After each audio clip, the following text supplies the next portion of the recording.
आपका PY classes में। और आज हम इतिहास की पहली क्लास की शुरुआत करने चल रहे हैं। और इस विषय के तहत हमारा आज का पहला टॉपिक होगा पाषाण काल। तो पाषाण काल को समझने से पहले हम यह समझने की कोशिश करते हैं कि सबसे पहले इतिहास होता क्या है।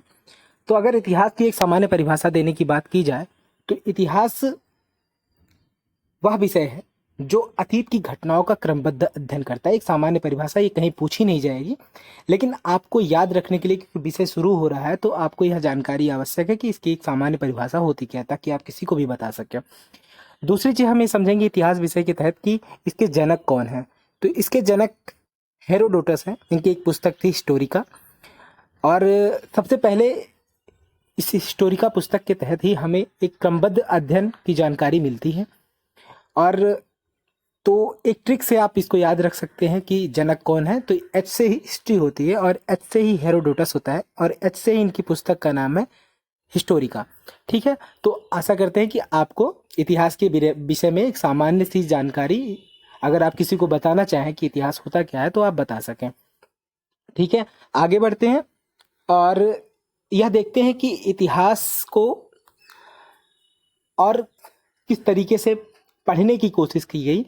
इतिहास का विभाजन कैसे हुआ। तो इतिहास के विभाजन को पढ़ने से पहले हम यह सबसे पहले समझेंगे कि विभाजन किया क्यों गया। तो देखिए, होता क्या है कि किसी विषय को बहुत ही वैज्ञानिकता के साथ पढ़ने के लिए, भले ही इतिहास को हम एक कला विषय के तहत पढ़ते हैं, लेकिन वैज्ञानिकता तो लगभग सारे शास्त्रों में होती है।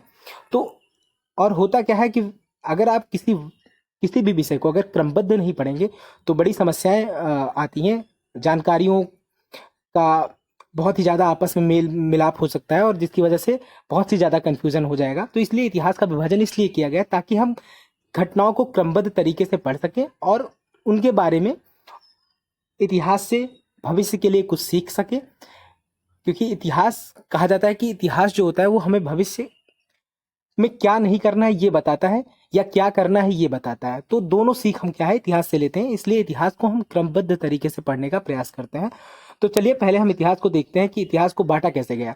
तो बांटने के दो तरीके हुए। पहले कुछ इतिहासकारों ने इनको जो पुरातत्व मिले थे उनके आधार पे या लिपियां मिली थी उनके आधार पे बांटने का प्रयास किया। और थॉमसन जैसे जो इतिहासकार थे उन्होंने जो उस समय धातुएं मिली विभिन्न कालों में, तो धातुओं के आधार पर इतिहास का विभाजन करने का प्रयास किया था थॉमसन ने।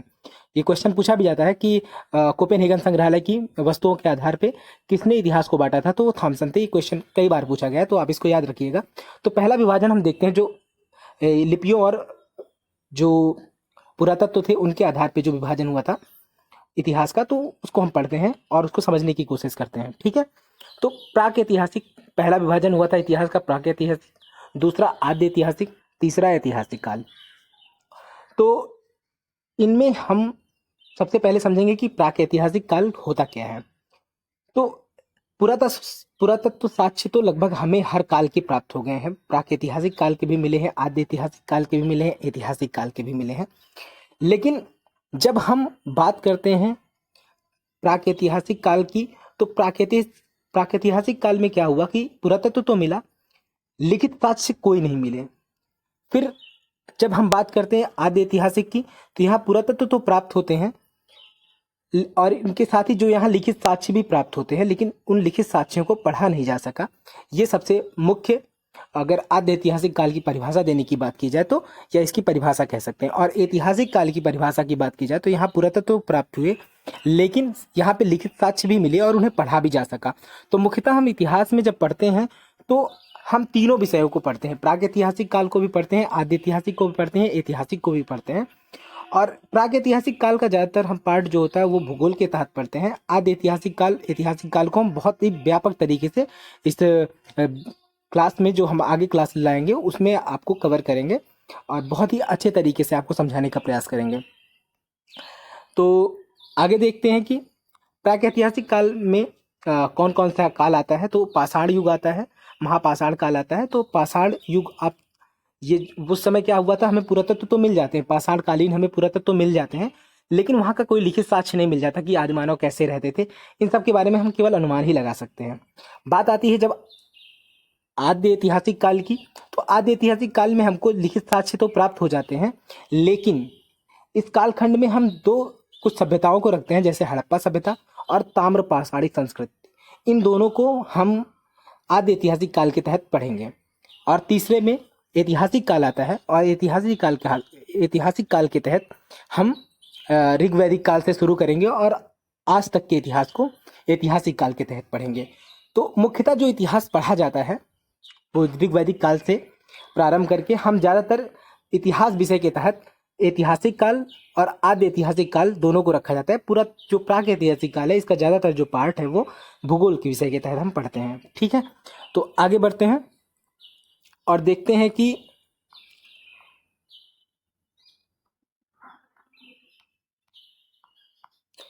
प्राक ऐतिहासिक काल के तहत हम पढ़ने की कोशिश करते हैं। अब जो पहला टॉपिक प्राक ऐतिहासिक काल में हम देखते हैं कि प्राक ऐतिहासिक काल के तहत पाषाण काल आता है और महापाषाण काल आता है। तो इन दोनों को हम पढ़ने के लिए शुरू करेंगे। तो सबसे पहले हम प्राक ऐतिहासिक काल के तहत पाषाण काल को शुरू करेंगे।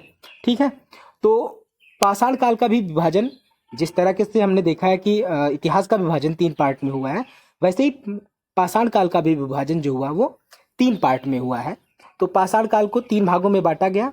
एक हुआ पूरा पाषाण काल, एक हुआ मध्य पाषाण काल और एक हुआ नवपाषाण काल।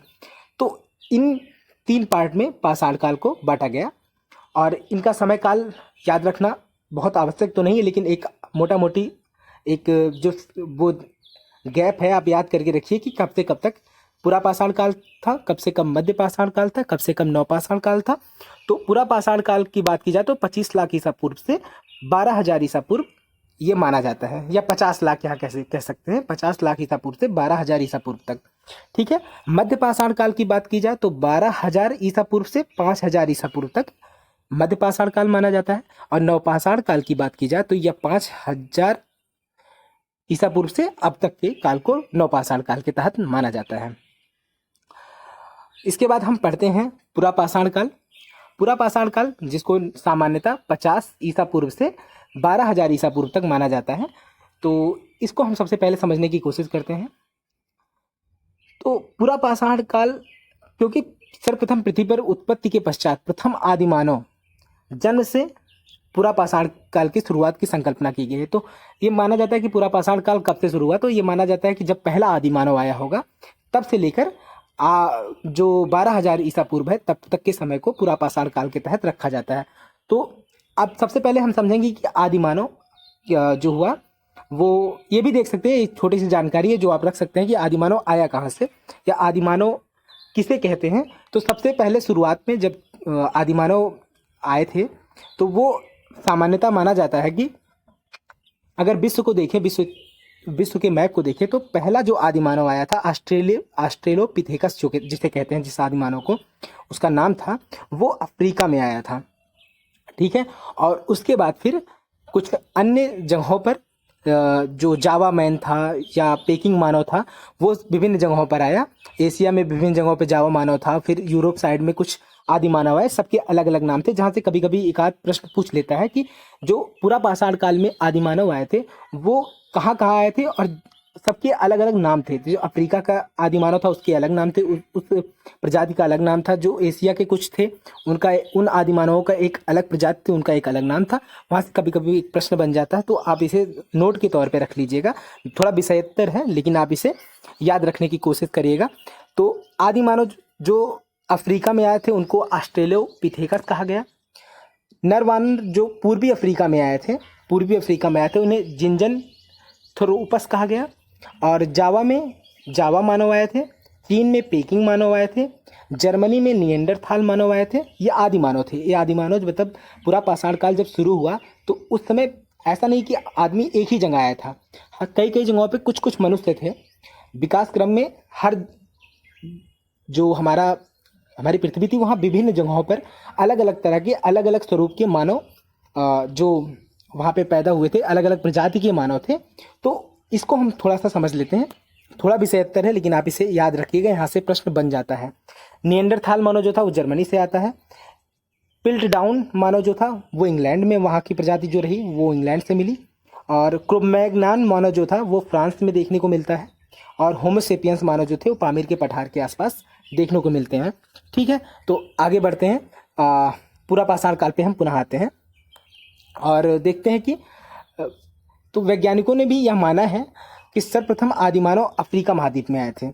यही कारण है कि अफ्रीका को मानव जाति का पालना कहते हैं। तो पूरा पाषाण काल के तहत ही आदिमानव आए थे, और आदिमानव कौन कौन से थे, कहाँ कहाँ आए थे, उनके बारे में एक छोटी सी जानकारी आपको मिल चुकी है।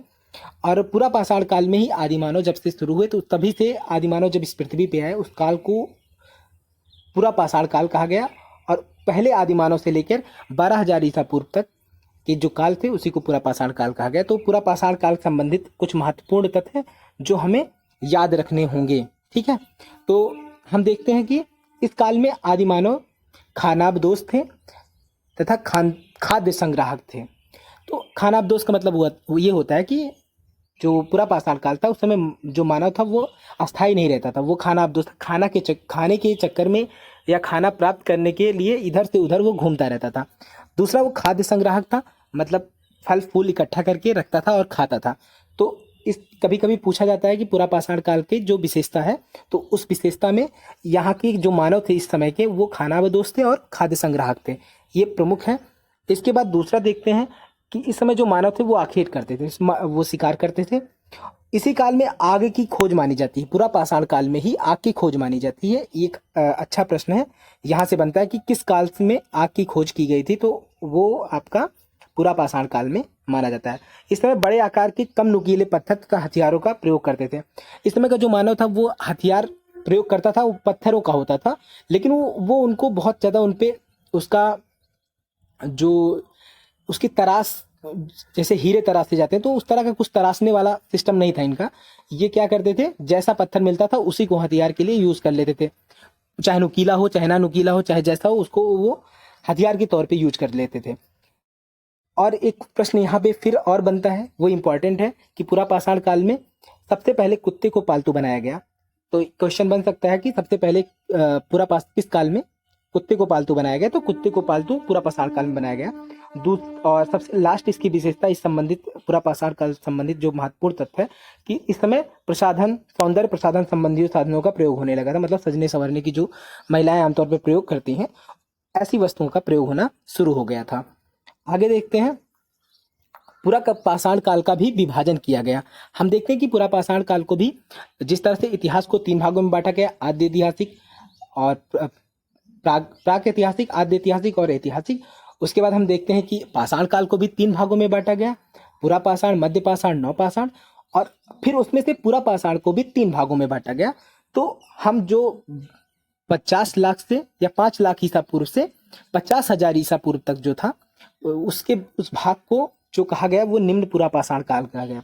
पूरा पाषाण काल के तहत ही जो 5 लाख ईसा पूर्व से 50,000 ईसा पूर्व तक का जो समय था उसको क्या कहा गया, पूरा निम्न पूरा पाषाण काल। इसकी विशेषताएं क्या थी, इसमें जो हथियार यूज होते थे उनका नाम था चापर और हैंडेक्स, जैसे हथियार का प्रयोग किया जाता था। और इस समय के जो हथियार बनते थे निम्न पूरा पाषाण काल के, वो क्वार्टजाइट से बनते थे। तो इस तरह हम आगे देख सकते हैं कि ये हैंड एक्स और ये चापर आप देख सकते हैं कैसे होते थे।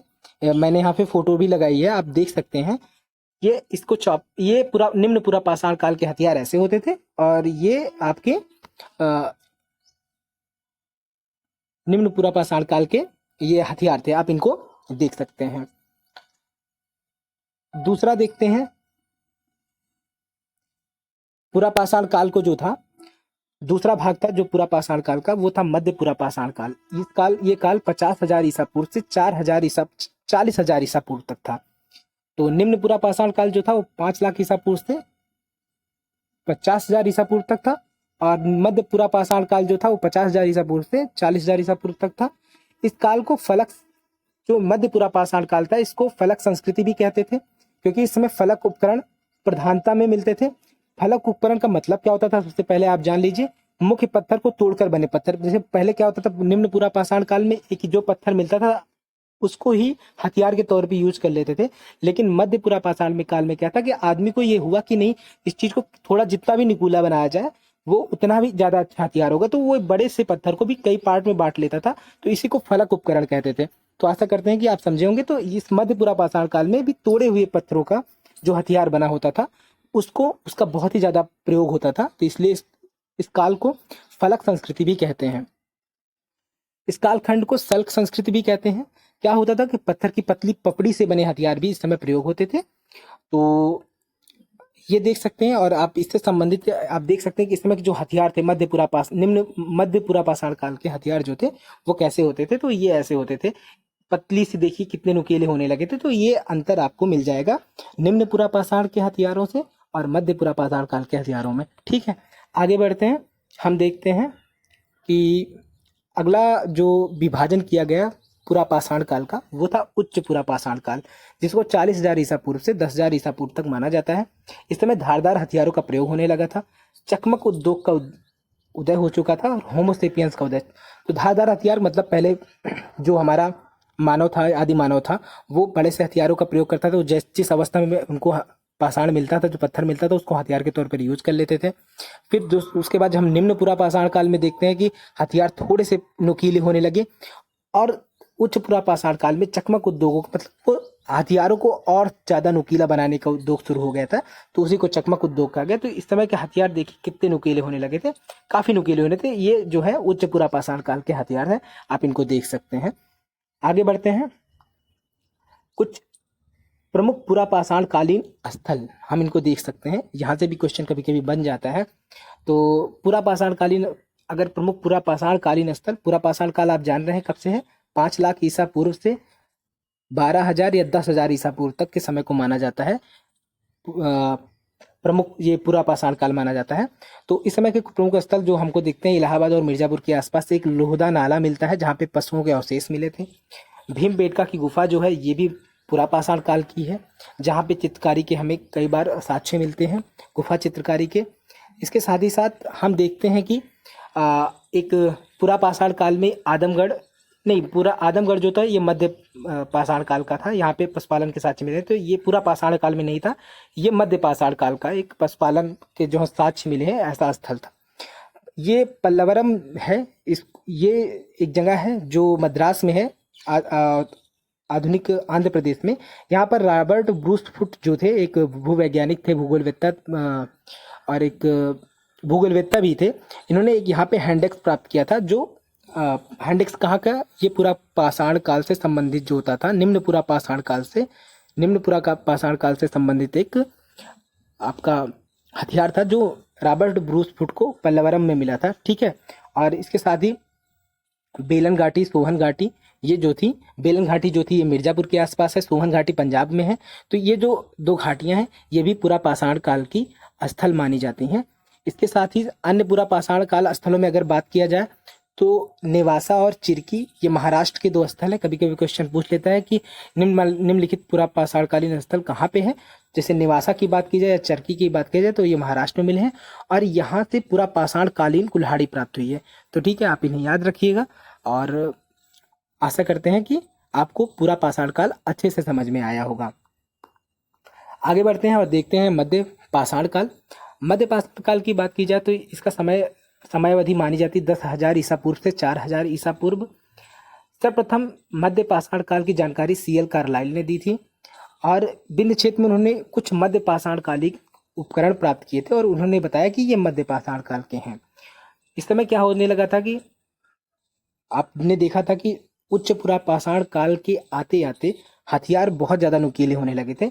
तो और लेकिन तब तक हथियार बड़े होते थे, लेकिन मध्य पाषाण काल के आते आते हथियार छोटे भी होने लगे और पतले भी नुकीले भी होने लगे, ताकि उनका प्रयोग आसानी से किया जा सके। तो इस समय छोटे हथियार जिनको माइक्रोलिथ का कहा जाता था, हथियार कहा जाता था। तो यहाँ से प्रश्न बहुत बनता है कि माइक्रोलिथ हथियार किस काल से संबंधित है, तो मध्य पाषाण काल से संबंधित है। ठीक है, एक क्वेश्चन और बनता है कि सबसे बड़ा मध्य पाषाण कालिक स्थल कौन सा था, तो बागौर राजस्थान। ये कोठारी नदी के तट पर स्थित है और राजस्थान में। तो यहाँ से जो ये सबसे बड़ा मध्य पाषाण कालिक स्थल था, और यहाँ से पशुपालन के साक्ष्य भी मिलते हैं। ये क्वेश्चन भी पूछा जाता है कि बागौर से किसका साक्ष्य मिलता है, जो कोठारी नदी के तट पर है, यहाँ पर पशुपालन के साक्ष्य मिलते हैं। और आदमगढ़ आपने पढ़ा होगा अभी पीछे, आदमगढ़ भी जो है वहाँ से भी पशुपालन के साक्ष्य मिलते हैं। ये देखिए देखिए का प्रारंभ कहाँ किया गया, साक्ष्य जो मिला आदमगढ़ मध्य प्रदेश से और बागौर राजस्थान से, जो कोठारी नदी के तट पर है। यहाँ से पशुपालन के साक्ष्य मिलते हैं। और पशुपालन के साथ देखिए, कुत्ते को पालतू तो बनाया गया वो पूरा पाषाण काल में। लेकिन पशुपालन का अर्थ हुआ कि जो दुधारू पशु होते हैं इनका जो इनको पालतू बनाने का प्रयास किया गया, इनको इसको पशुपालन कहा गया। तो पशुपालन का जो प्रारंभ हुआ वो आपका आदमगढ़ और बागौर में इसके साक्ष्य मिलते हैं। तो कुत्ते को तो पालतू आपका पूरा पाषाण काल में बनाया गया, लेकिन जो पशुपालन के साक्ष्य जो हाथ जो गाय भैंस इन सब जानवरों को दुधारू पशुओं को पालने का जो शुरू हुआ, प्रथा जो शुरू हुई, वो आपकी मध्य पाषाण काल की विशेषता मानी जाती है। ठीक है, आगे बढ़ते हैं। इस काल में लोग मिट्टी के बर्तन बनाने की कला भी सीख गए थे। इस काल में मानव आखेटक तथा पशुपालक हो गया था। तो पूरा पाषाण काल में हम देखते हैं वो क्या था, वो था सिर्फ आखेटक और खाद्य संग्राहक पूरा पाषाण काल में। नव पाषाण काल में वो मध्य पाषाण काल में हो गया आखेटक और पशुपालक। ठीक है, तथा आंशिक रूप से अस्थायी निवास की प्रक्रिया की ओर अग्रसर हो गया था। हुआ क्या, जब वो धीरे धीरे पशुओं को पालतू बनाने लगा तो वो धीरे धीरे अपने आप अस्थायित्व तो उसके अंदर आने लगा, अपने आप को अस्थायी रखने का प्रयास करने लगा। तो इस तरह से इस जो मध्य पाषाण काल है उसकी जो मुख्य विशेषता है, यहाँ से दो पशुपालन के साथ ये बहुत ही ज़्यादा पूछा जाता है। आप इसको हमेशा याद रखिएगा कि ये दो स्थान जो है आदमगढ़ और बागौर, यहाँ से प्रश्न हमेशा बनता है, ये याद रखिएगा, बहुत ही आवश्यक है। आगे देखते हैं, मध्य पाषाण कालिक औजारों को देख लेते हैं। तो मध्य पाषाण कालिक औजार देखिए कैसे होने लगे थे, कितने छोटे छोटे हथियार होते। पहले केवल आदमी केवल पत्थर है, इसी पूरे पत्थर को ही यूज कर लेता था। बाद में उसमें लकड़ियां लगनी शुरू हुई, ये डंडे लगा के बांध करके लोग उसका प्रयोग करने लगे, छोटे हथियार बना के। तो मध्य पाषाणकालीन औजार जिनको माइक्रोलिथ कहते हैं, आप उनकी फोटो देख सकते हैं, ऐसे होते थे। ठीक है, और कुछ मध्य पाषाणकालिक स्थल है जो हम देख सकते हैं। तो जैसे बागौर ये है राजस्थान में, कोठारी नदी के तट पे। होशंगाबाद जिले में आदमगढ़ है, जो यहाँ भी इन दोनों जगहों पे पशुपालन के साक्ष्य मिले हैं। आगे देखते हैं अन्य जो मध्य पाषाणकालिक स्थल थे, यहाँ से भी बहुत प्रश्न बनता है। महदहा हड्डी से बने उपकरण यहाँ प्राप्त हुए हैं। यह क्वेश्चन पूछा जाता है कि हड्डी से बने उपकरण किस मध्य पाषाणकालिक स्थल से प्राप्त हुए, तो महदहा से। और ये भी क्वेश्चन बहुत पूछा जाता है, किस मध्य पाषाणकालिक स्थल से एक ही कब्र में 3 मानव कंकाल मिले, तो दमदमा से। ठीक है, तो आशा करते हैं कि आपको मध्य पाषाण काल भी बहुत ही अच्छे से समझ में आया होगा। आगे बढ़ते हैं और अब हम पहुंचते हैं नवपाषाण काल पे। तो नवपाषाण काल की सबसे पहले विशेषता देख लेते हैं। मानव पूरा पाषाण काल में जो था वो खाद्य संग्राहक था और आखेटक था। मध्य पाषाण काल में क्या हो गया, वो आखेटक और पशुपालक हो गया। और नवपाषाण काल में अब वह पशुपालक और कृषक हो गया। तो आप इन तीनों अंतरों को याद रखिएगा। इस समय मानव अस्थायी रूप से निवास करने लगा था, क्योंकि आप देखे होंगे कि जब पशुपालन वो करने लगा तो मध्य पाषाण काल में ही हमको आंशिक अस्थायित्व के साक्ष्य मिलने लगते हैं, लेकिन पूर्णतः अस्थायित्व जो है मानव के, वो नवपाषाण काल में आ जाता है। नवपाषाण काल का समय अगर पूछा जाए तो 4000 ईसा पूर्व से अब तक माना जाता है, तो आप इसको याद रखिएगा। पहिए का आविष्कार इसी काल में हुआ। कृषि की शुरुआत इसी काल में हुई। सर्वप्रथम जौ की खेती की गई, आप इसको भी याद रखिएगा। और पॉलिशदार हथियारों का प्रयोग होने लगा। तो अब हथियारों को बहुत पॉलिश करके हथियारों का प्रयोग किया जाने लगा। ये नवपाषाण काल की विशेषताएं हैं, आप इन्हें याद रखिएगा। कुछ नवपाषाणिक स्थल हैं जहां से बहुत ही ज्यादा प्रश्न बनते हैं, इनको याद रखिएगा, बहुत ही आवश्यक है। पहला क्वेश्चन नवपाषाणिक स्थल में पूछता है लहुरा देव, उत्तर प्रदेश के संत कबीर नगर जिले में स्थित है। 8000 से 9000 ईसा पूर्व में यहाँ चावल के साक्ष्य मिलते हैं कि यहाँ चावल का उत्पादन हुआ था। और एक क्वेश्चन पूछता भी कि सबसे पहले कृषि के साक्ष्य भारतीय उपमहाद्वीप में कहाँ मिलते हैं, तो लहुरा देव में मिलते हैं। उससे पहले जब तक लहुरा देव की खोज अभी हाल ही में हुई थी, उससे पहले जो प्रश्न बनते थे तो मेहरगढ़ को सही मानते थे।